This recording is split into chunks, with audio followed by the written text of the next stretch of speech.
ভারতে চিকিৎসার জন্য গিয়ে নিখোঁজের ৮ দিন পর কলকাতার একটি এলাকায় ঝিনাইদহ ৪ আসনের সংসদ সদস্য আনোয়ারুল আজিম খুন হয়েছে বলে অভিযোগ পাওয়া গেছে। আনোয়ারুল আজিম হত্যাকাণ্ডের ঘটনায় ফেসবুকে আবেগঘন স্ট্যাটাস দিয়েছেন তার মেয়ে মুমতারিন ফেরদৌস ডরিন। বুধবার বিকেল ৩:১টার দিকে তার ভেরিফাইড ফেসবুক আইডিতে এই স্ট্যাটাস দেন তিনি। স্ট্যাটাসে ফেরদৌস ডরিন লিখেন, আমি আমার বাবার হত্যার বিচার চাই।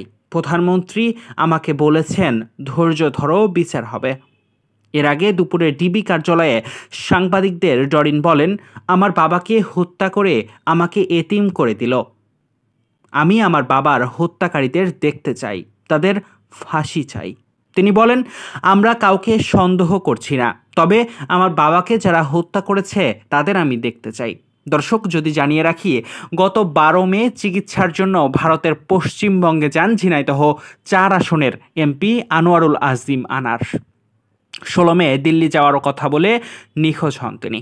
আজ বুধবার পশ্চিমবঙ্গ রাজ্যের বিধাননগরের নিউ টাউন এলাকায় সঞ্জীভা গার্ডেন থেকে নিউ টাউনের টেকনো সিটি থানার পুলিশ আনোয়ারের রক্তাক্ত মরদেহ উদ্ধার করে।